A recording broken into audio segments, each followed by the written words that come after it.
For those who just joined, we're just going to give it one more minute or 30 seconds. We'll see. People are still joining.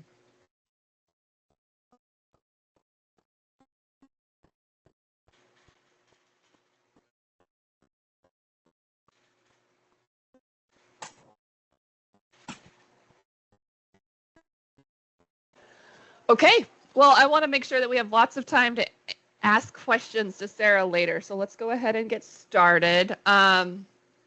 Good afternoon, everybody, and aloha. I'm excited today that we have Sarah Youngren with us, and she's going to share her experience and highlights from spending this season, May through October, on Turn Island and at Lalo.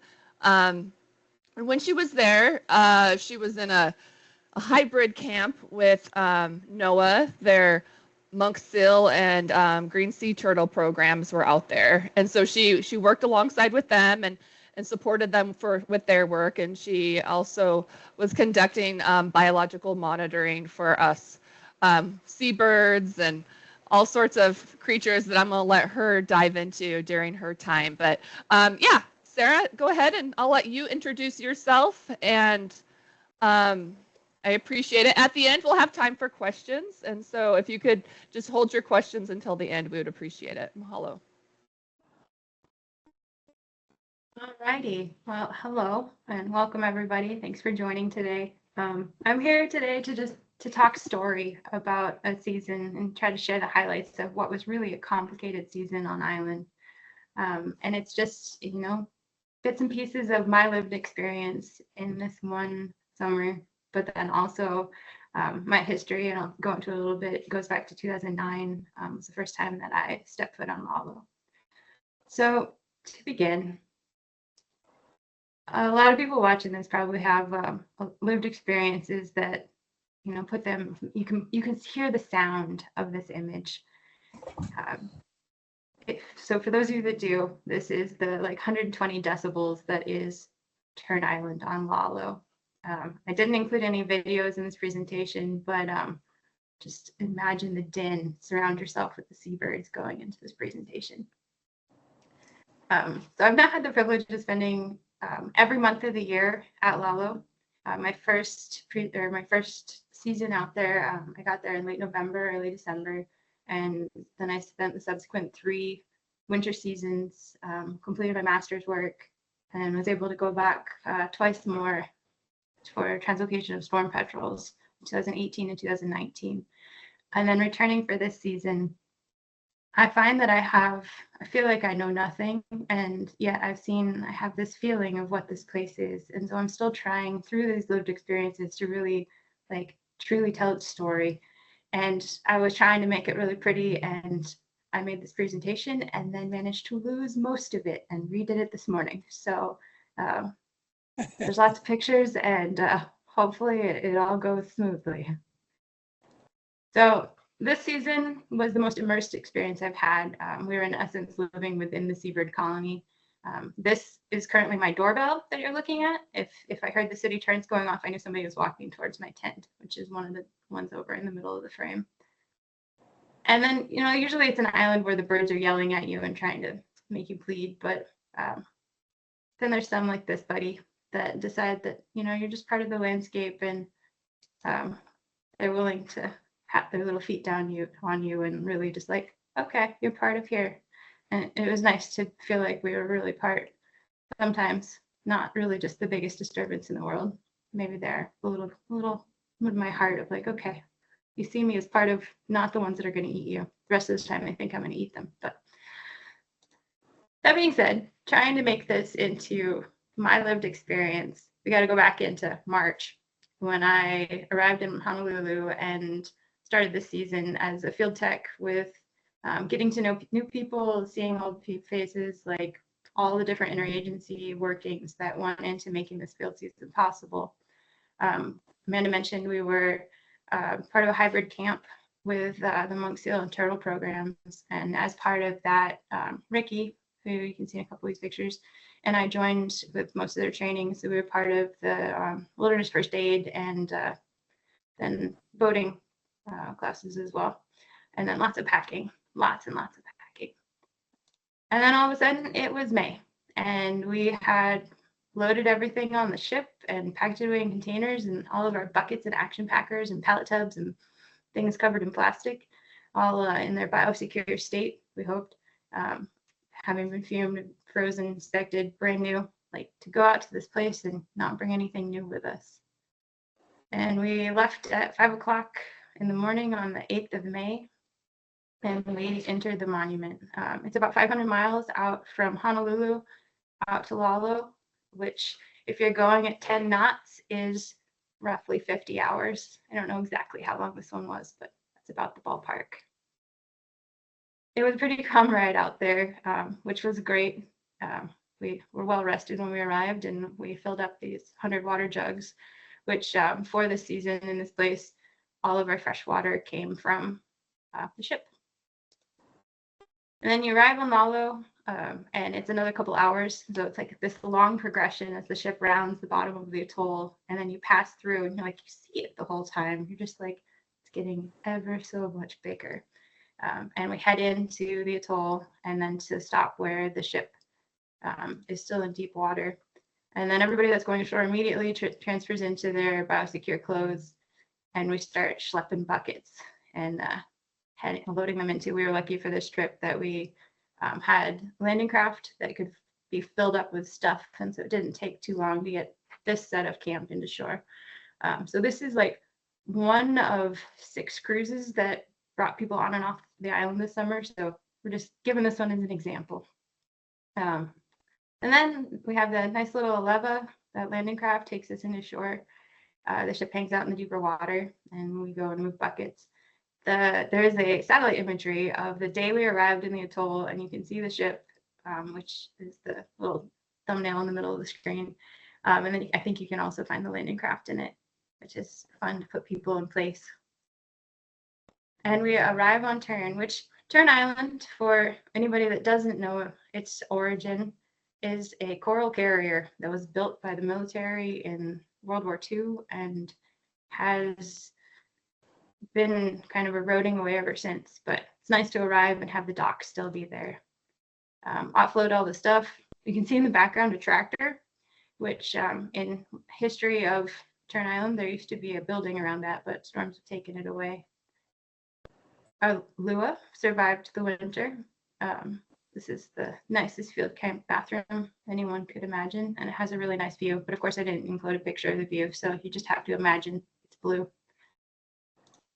And here we have a little bit of camp. All those water jugs getting carted into camp and tent set up. And then this is the view from the Lua towards camp. So this camp is set up for 7 people to live comfortably, with a couple office tents, a kitchen tent, pantry, and then sleeping tents.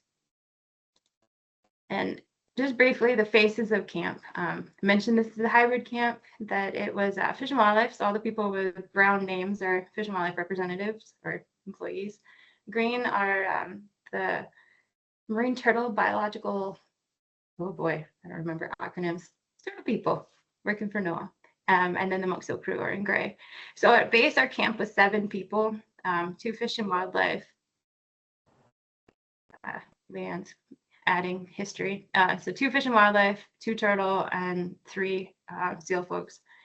But we swapped out a fair bit. We started off with a 10-day where Mary Lou and Dan and a couple of guys from EPA joined us. And then they left, and it was 4 people, and it was nice and quiet for a couple of weeks, and we just did our work.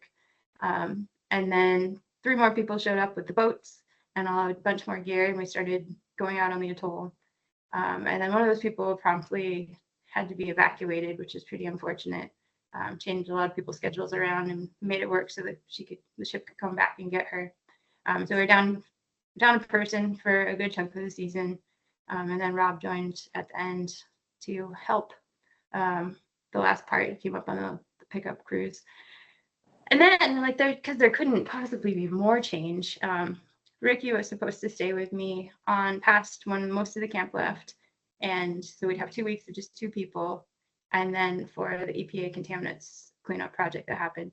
But Ricky got a job in Antarctica. So Ricky, if you guys are on today, hi. and had to leave, and awesomely was able to be replaced by B, who came off midway, had a week in Honolulu, and then got on the ship. So we had a nice quiet 2 weeks, and then we had a bunch more people come in. But long and short of it, there were a bunch of people with a bunch of different missions at Lalo this summer, and and a lot going on behind the scenes. And then a lot of this place is really special, and all of us that are on the ground really appreciate it and appreciate that work that everybody's done in past and present and future to make this place continue. And I hope I'm part of that.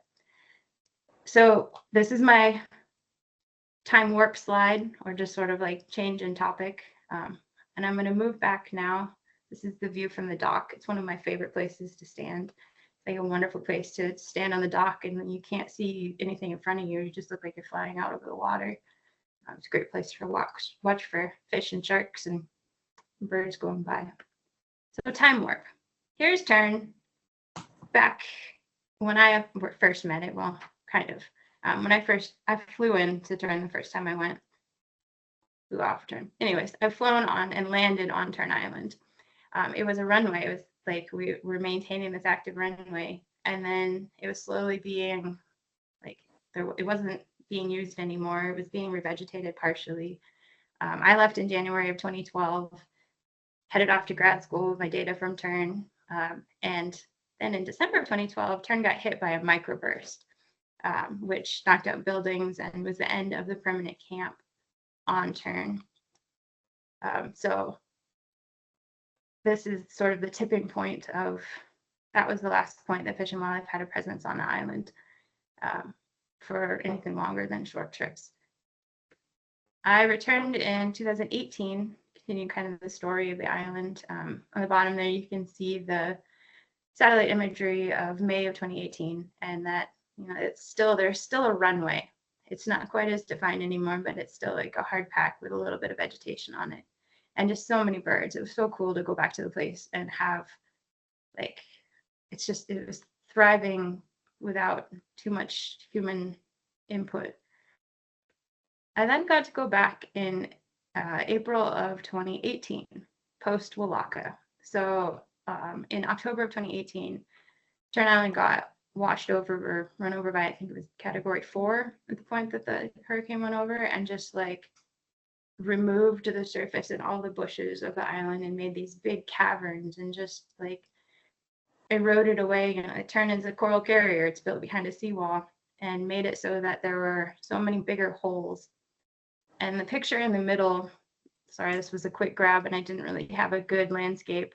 That's standing in the runway looking out over an area that used to be the storm petrel colony, which was really sad to see. But on that trip, we did find that the birds had moved across the island, which was quite impressive. But anyways, moving on to now.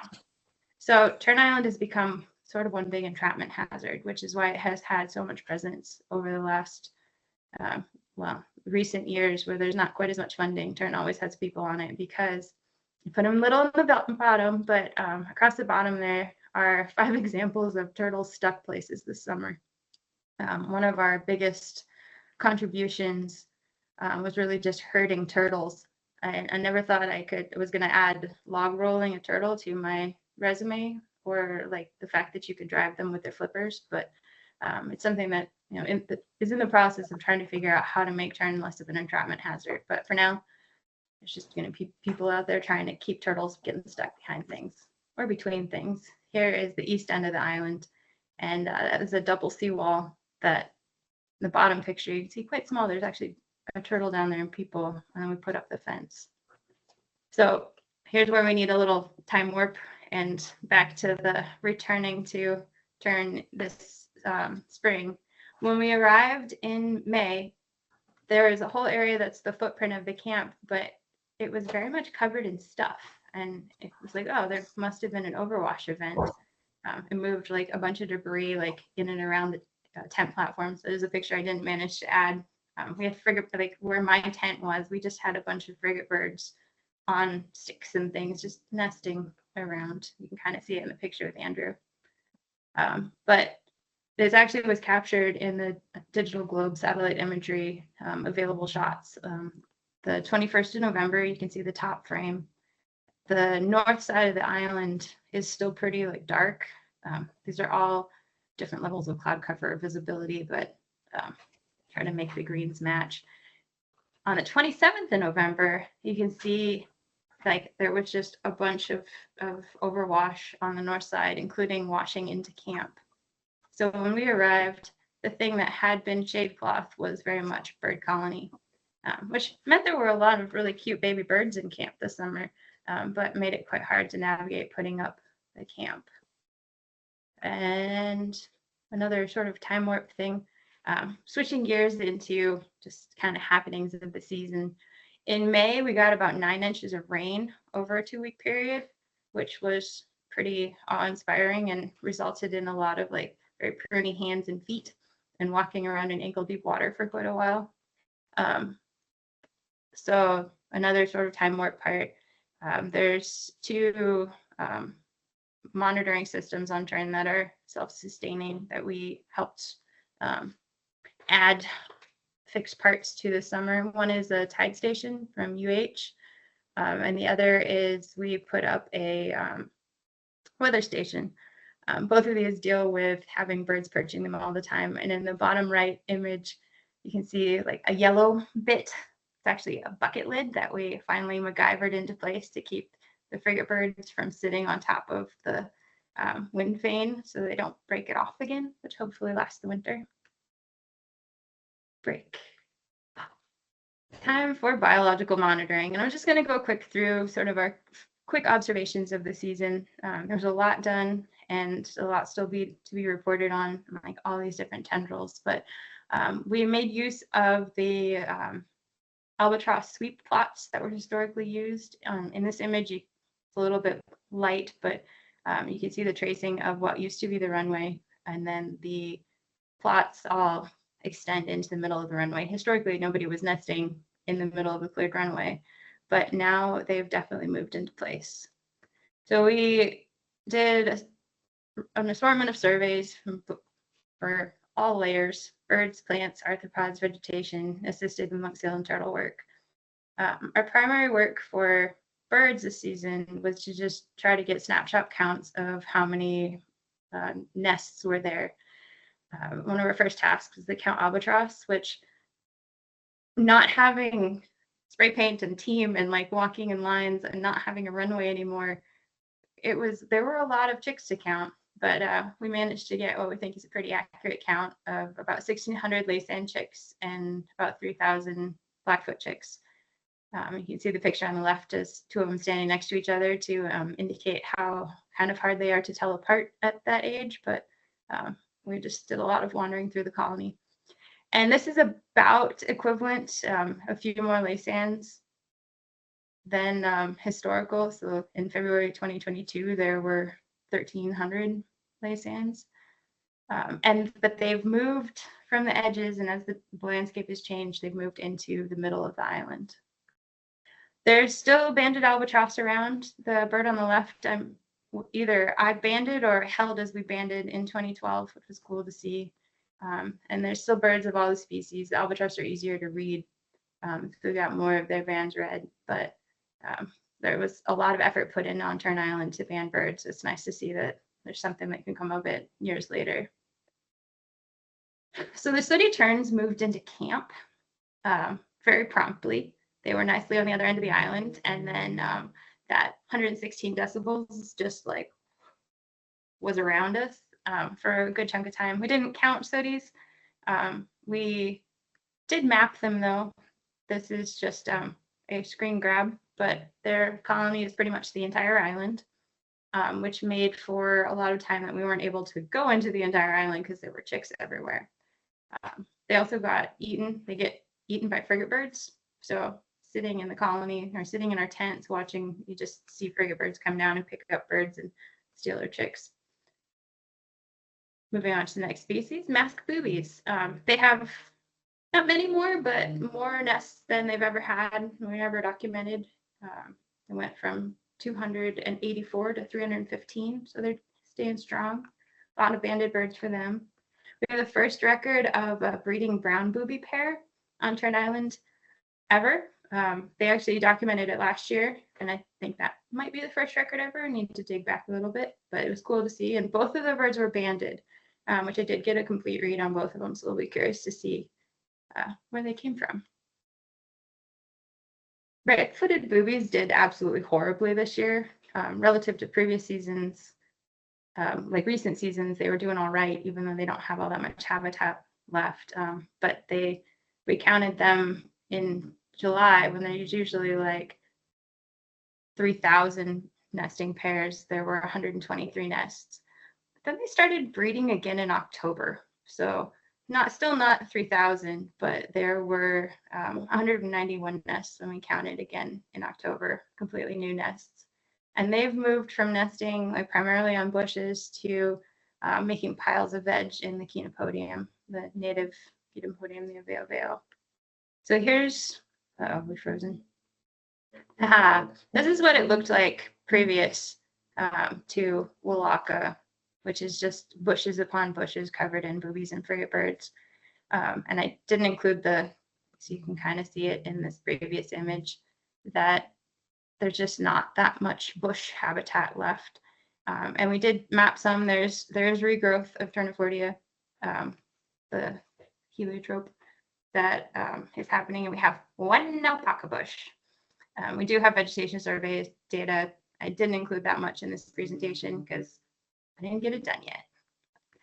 Moving on to another species, we have the grayback tern, which are one of my favorites, and I really enjoyed having them. They pretty much just nested within our camp footprint and then around the edges of the island. But this one on the left, that's a doorstep. Doorstep laid their chick or their egg up against the wall of my tent and then proceeded to actually successfully fledge her chick under the safety of the tent fly.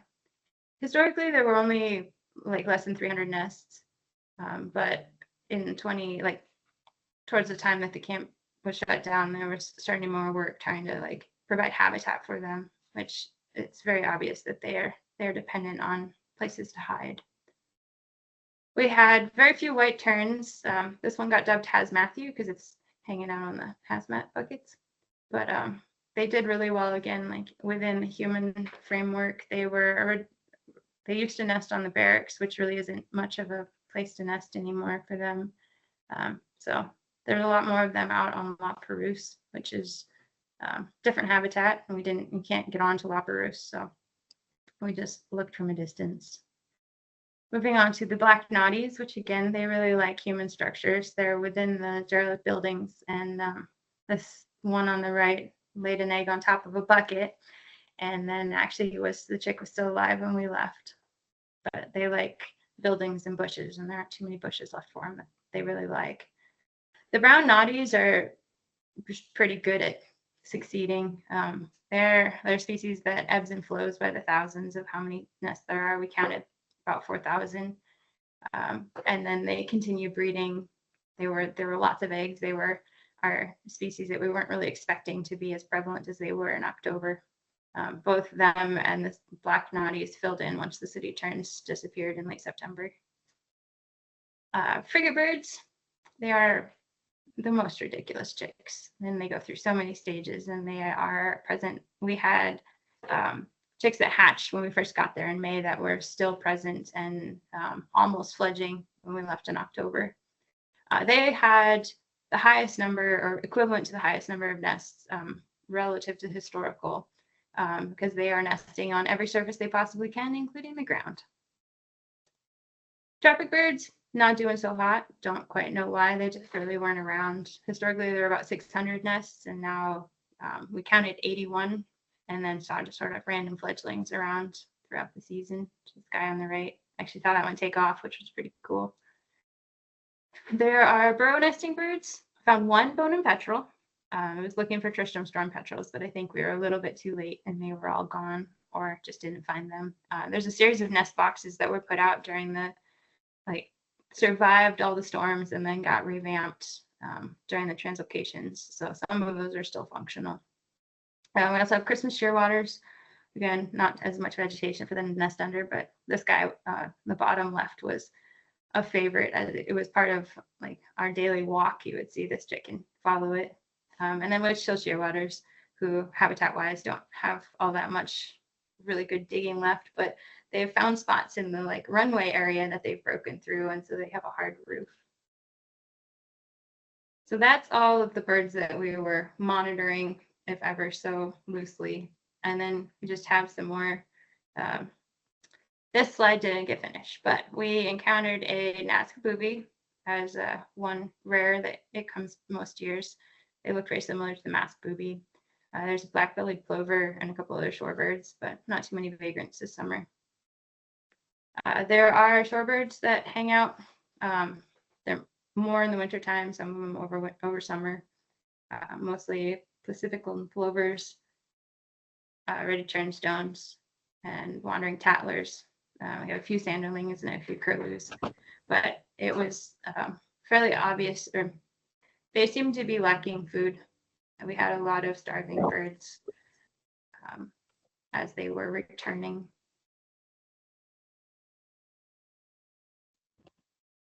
And yeah, they were in camp, which was really interesting. There were ruddy turnstones just like foraging around your feet, like they come up and nibble on your toes or run into the tent and steal things. Like, I found a Lucky Charms. Don't take that. But yeah, they're around. And then switching gears again to different kind of data. Mapping the plants on turn was something that we're not quite done. Yes, Andy Reddy's are really amazing. I have it's in GIS, but I didn't make it pretty before this presentation. So my takeaway from plants is that turn is pretty solidly the same plants it's always had. There's fewer non-natives than there were, which was pretty cool to see. On the right-hand side, there's the top image is quite blurry screenshot, but that's 2010-ish, and turn was pretty much just the non-native Chenopodium and then cheeseweed, and they were forming these monotypic stands. And so now, not the greatest picture, but it's the one I grabbed fast. It's turned into the native Chenopodium in like low stands that cover the ground nicely. And then they seem to be keeping out the native plants that are there are keeping the thistle, which is the biggest problematic plant that survived the hurricane, and there's really no controlling it at the level of effort we're currently taking. But it seems to be staying on the edges, even though you can see on the left here, it's forming some pretty big bushes. Okay, I'm sad that it survived. We didn't find any grasses with burrs, so any of the Sancris or sandbur, they're historically in the atoll, but we did not detect any this summer. So switching gears into the hybrid camp part of things, and just a brief visit to the atoll. This is the part I didn't get as many pictures in as I wanted to. It's really beautiful out there. It was a boating camp, so from early June to mid-September, we were actually in this previous picture. You can very tinily see, no, you can't see anymore. That's not the right picture. That the boats were moored off the north side of the island because we didn't have a way to pick them. And then we'd go out. We needed 4 people to go out and do an atoll and go anywhere out in the boats. And so we cycled through. Ricky and I were helping as fit and got to go out and spend time out in boats. So Lalo is a big place. It's about 17 miles across from Tern at its northern tip to the island that appears. It's called Disappearing towards its southern tip. And of the places that we visited, Tern Island is on the top, and then you head to the west to get to Shark, or head south and then east through the breakdancers to East Island, down to the Gins, and down to Disappearing. Disappearing disappeared mid-season, which was nice because it's a lot farther to go to Disappearing. And so there were lots of monk seal work that was completed and lots of turtle work, and we did some bird surveys too. Their Shark and Disappearing are birdless. There's nobody breeding there because they overwash. The Gins have some, but they also have a tendency to not have all that many birds. we found one plant on gins. Actually, no, there were more. Take that back. Found one plant on little gin. Big gin had more. And then on East, which East story, get to in a second, it washed away during Walaka, but there are birds nesting there now. And then we made it out to La Perouse a couple times, which is the basalt pinnacle, and it has brown boobies and white terns nesting on it. And one blue-gray noddy was seen. Masked booby friend on East. We had one banded masked booby on East that we read its band like 5 times. Kept being like, oh, a banded bird. Oh, it's the same one. Okay. So East had a fairly small population of Blackfoots. I didn't include the numbers here, but they were older and fledged sooner than the ones on Tern. We conducted a plant survey on Tern or on East, which was cool to see that it has plants. Which after seeing how the turtles dig up everything on Tern and then the plants come back afterwards, there was a smattering of plants when we first got there, and then by July there were approximately 5 left on the whole island. There was one bush when we first arrived, and the turtles dug it up. But it's cool to see as East is being built back that the plant community is actually there. Curious to see, how the vegetation got there, but it's primarily Borhavia and then Portulaca, which look to be the Oleracea, which is the non-native species, but all of the Portulaca within Lalo tends to be a hybrid, so unknown there. We had the one Ternifordia bush, or it's heliotrope now, and then one tribulus plant. So this is East. East used to be a fairly vegetated place, and now it is just a sandscape.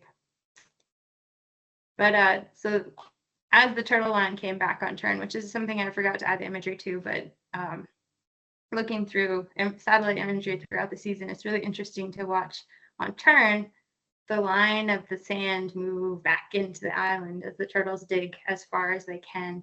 And then after the turtles stop digging, the vegetation comes back and it's so nice and lush and just happy.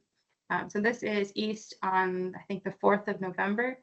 And it's kind of hard to see in this grainy picture, but all the dark stuff in the middle of the island is vegetation that's come back up.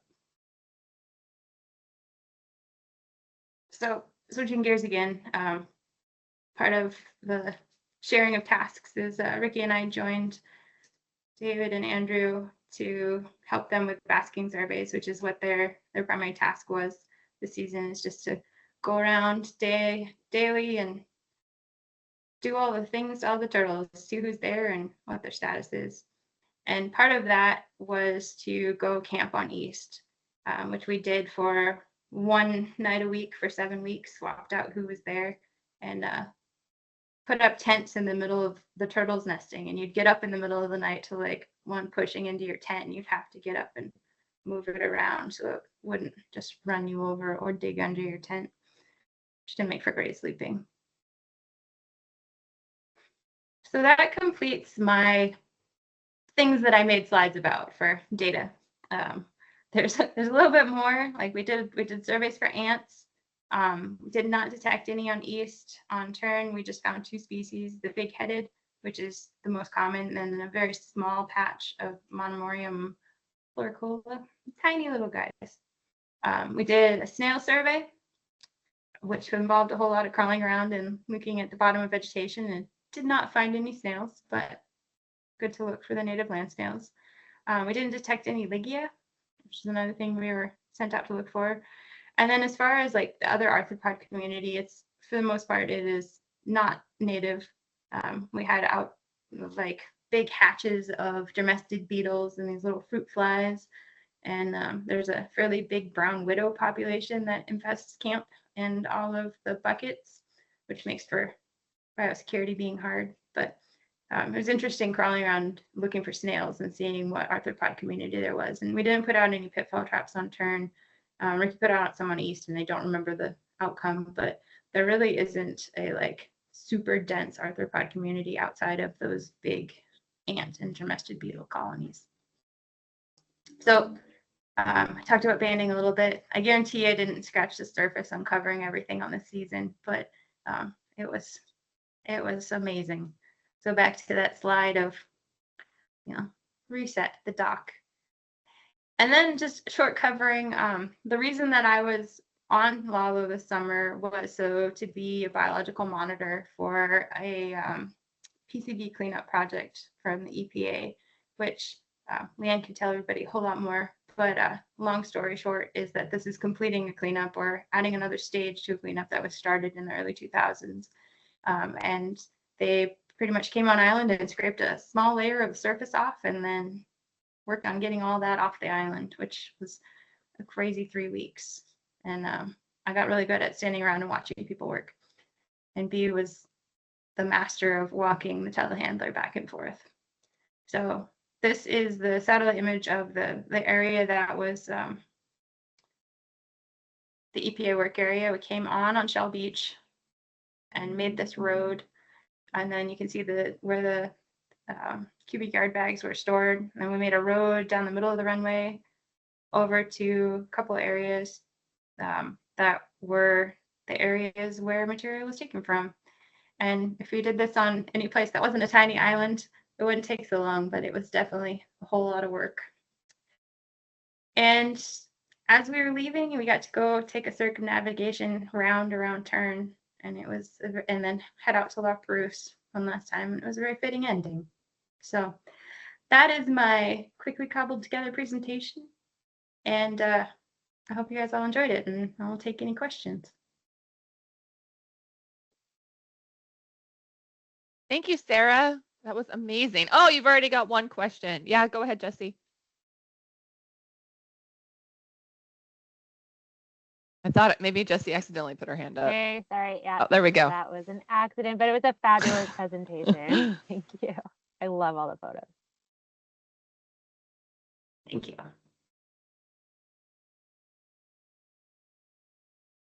Yeah. All right, John.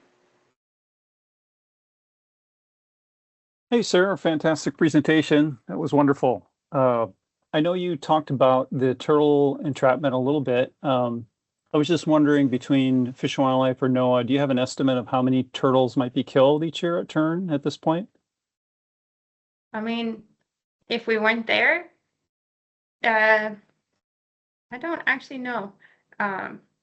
It's more of a Mary Lou question, but we helped out hundreds of adult female turtles this summer, helping them get out from behind. There's a couple of different places that reliably had a couple turtles just stuck going in circles in them.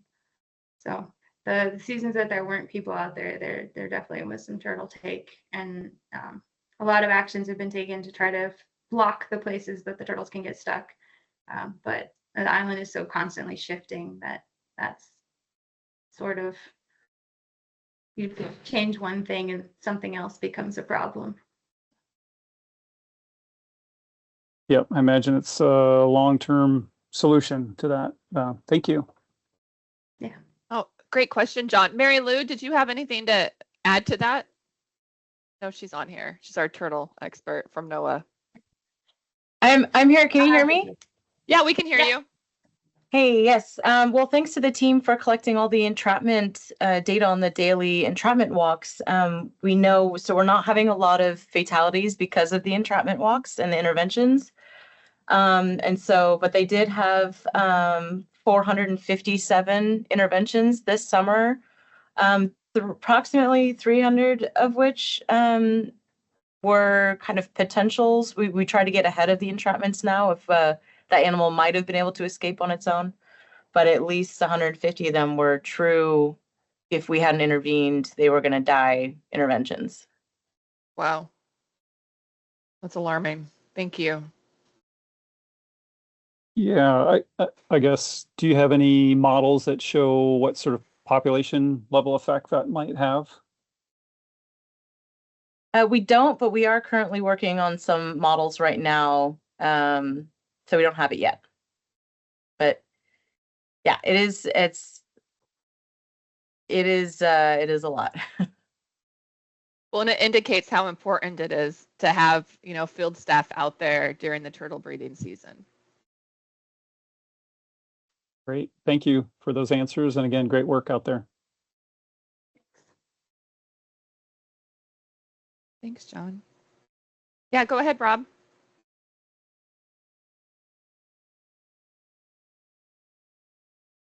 Oh, Rob, you're on mute. I'm always on mute. Anyway, mahalo, Sarah. Nice to see your face again and get an update from Lalo. I was just curious, has Verbicina ever, there's a few species I'm curious about, like Verbicina, Cenchrus, and Chondria. Have any of those been detected out at Lalo? And do you have any update on any of that stuff or anything else that an invasive species person like myself might be interested in? Yeah, so as far as I remember, there has never been Verbicina on Lalo. Anybody can correct me if I'm wrong. There was a population of Cenchrus on Tern and on East, I believe, that has not been detected since Wawaka. Again, anybody correct me if I'm wrong. There was some set birth that was detected in 2018 or 2019, but we didn't find it in that location, so that was nice. Primarily, it's the non-native grasses. There are some, but they're not taking over as much as they do on like Midway. And then the sow thistle does a pretty impressive job of growing and just coming back and coming back. And no chondria, as far as anyone has detected. Well, thanks. Yeah, thanks for that update. Appreciate it. Of course. Yeah, thanks for your question, Rob. Andy has his hand up. Yeah, aloha. Sorry, I missed the first part of your presentation. But I was just wondering, did you discuss any? Is there any nestings, green sea turtle nesting success on East, or is it still like consolidated? No, it's a consolidated island at this point. It shifts more than it used to, and they're digging up each other's nests, but it's solid pits. No one was really camping over there when they were hatching this summer. Oh, that's great. Yeah, I mean, when I was there, I observed that even when it was full size, they dug up each other's nest. I was really surprised at how common that was. But the last I heard, it wasn't. I didn't know if they were successfully nesting. That's great news that they're successfully nesting on. Yeah, on I there. was really happy to see how big it was. Like in my head, it was still, completely getting overwashed. So the fact that it has built itself back up is nice. There's a reason that islands are where they are within the atolls. Yeah, thanks.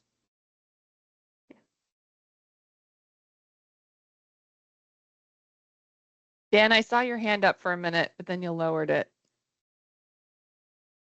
Oh, I was going to add some conversation about Chondria that Sarah got there. Thank you.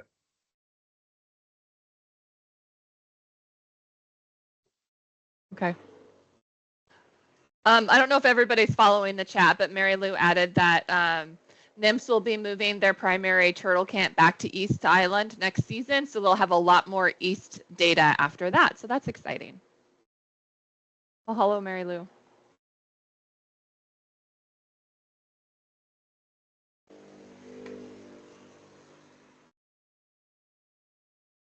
All right. Any more questions for Sarah? I do want to point out that this design that she currently has up on the screen, that's an artwork of Sarah Youngren. She designed this sticker for FestPac, the Festival of Arts and Pacific, that we had in June of this year. So it's great. Yeah, Amanda has stickers if anybody encounters her. I have stickers too if anybody encounters me. Yeah, I kind of part of talking story about the season that gets lost in a presentation like this is the going into we were running off of solar power, and I made that during the time that it was raining 9 inches in 2 weeks, and so there wasn't very much sun, and so I was like this game of I'm doing it digitally. I need to draw on computer, but I also have to make life work and like just the balance of living in a field camp, even though it's pretty comfortable field camp, still it's quite the experience. That now that I'm off the island, I a little bit like it feels like a dream that I was out there in all the bird poop. John's question. Should we let Harry answer this one? Yes. We've got Harry Allen here from the EPA, and I feel like he's more. Oh, hey. attuned. Yeah, hey, Harry. Hello, everybody. So, John yeah. Cliffender, go ahead. If you can. Yeah, I mean, this was a huge effort, this contaminant cleanup, which was only possible because of Sarah and her team out there clearing the space for us. We did extensive consultations with NOAA, Endangered Species, and NOAA, Essential Fish Habitat. And Sarah's efforts really made such a huge difference for us to be able to do this. So we removed PCB contamination. We tried to get down to 1 part per million remaining PCB contamination in what's called a former bulky dump. There was a dump there that the Coast Guard created when they removed and dismantled the long-range navigation station.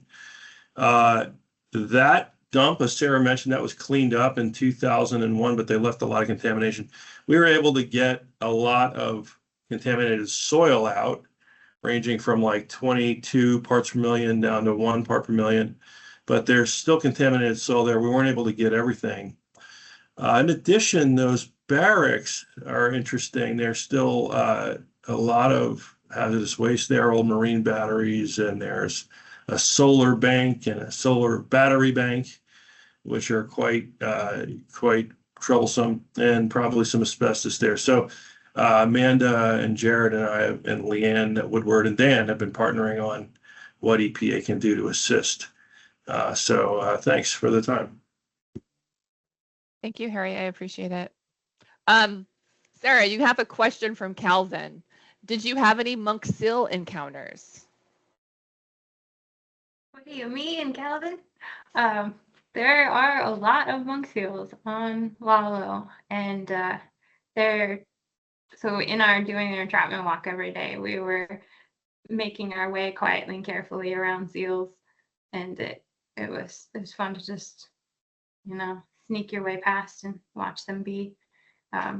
So no like scary encounters, no close encounters of that kind, but lots of observing monk seals in their happy snorting habitat.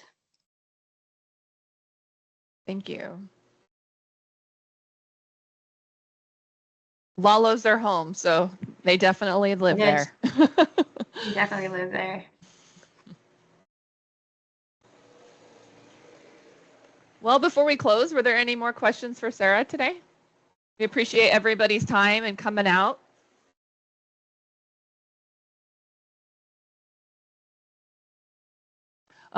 Roberta Swift just left you a comment. She goes, "Thank you for a great presentation, Sarah. It's a lot different from when I was there in the summer of '93, and it was great to see your amazing photos." Yeah, Turn Island is a lot different than 1993, Roberta. For good and bad. So much, even just it's changed so much. And like even within the season, it changes so much. Like I took 26,000 pictures this summer, which is an overwhelming amount. So pairing it down into this amount, like finding the right shot is still like there were so many different vantage points and like ways to make it look how it actually felt, that I feel like it's constantly changing, and it's also constantly like kind of just itself. Like it looks a little different, but the way things are, like the birds just take whatever space they can take. Yeah. It's such a small condensed area, right? So the wildlife is just more in your face. You're just like, you can't avoid it. As you showed from that image, the Tern colony, the Sudi colony kind of takes over the island. It's their home. Yep. They move in. Roberta just said, yes, the stars are still amazing. And we actually were able to see the comet while it was out in October, which taking pictures where you can get seabirds and the full moon and a comet in the same picture, pretty special. Yeah, and that harvest moon, that was beautiful as well. Susan White has a question for you, Sarah. Go Quick ahead, Susan. question. Hi, Sarah. Susan, Hi. wondering if you could go back to the very beginning of your presentation. You had an unbelievable picture of the terns in front of you. It's like the sky was black. Yeah, that's just That one? that's just an unbelievable picture. We should have that on every people don't understand what it is to be in a seabird colony, especially a tern colony. They Thank you don't. for sharing that. This shot is actually, we had a couple of flyovers by planes a little bit too low this summer, and this is the terns colony's reaction to fighter jet. Oh no, really? Wow. Yeah, but this is also a similar reaction they have when it starts raining, just like less. But you can tell that the rain is coming because all the terns just go and start yelling. So did you see this frequently? Just when the storms and those weird events like fighter jets? Yeah, and just like so when the city turns, like just their biology, when they go to lay, they fly in a big cloud yelling and kind of descend on the spot and then lay their eggs, and then like that area kind of quiets down. And so when they first come in, it looks like this, and it sounds like 116 decibels, which is beyond safe hearing zone. So I don't know if I ended up with any pictures in here, but like I wear earmuffs. I found that like noise canceling headphones weren't doing a very good job of canceling out the birds. It's quite the place. Wow, thank you. Great presentation.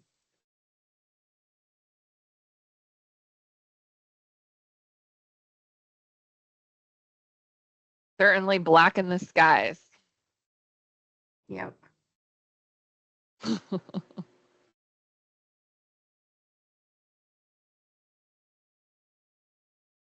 Well, if there's no more questions, we can give some time back to everybody today, but I really appreciate everybody coming out and learning a little bit more about Lalo and Sarah's experience there this summer. And we're so grateful that she came to work for us this summer. We got lucky because Sarah has loads of experience, and especially in this place. She's, as she mentioned earlier, she has spent a lot of time at Lalo and specifically Tern Island over the years. So we were fortunate to have her this season and to keep track out there and to be the Lorax, to speak for the resources, and to be our biological monitor with the EPA project. So thank you, Sarah, so much for a terrific season, and we really appreciate it. And we look forward to working with you more in the future. And all of this came together, as we mentioned, this was like a hybrid effort. Working with NOAA and Fish and Wildlife together to do this work. We all can't do it by ourselves. This is a team effort for sure. So thank you to everybody for a wonderful season and for making this happen. Yeah, thank you so much, everybody, and thanks for coming today. Thank you, Sarah.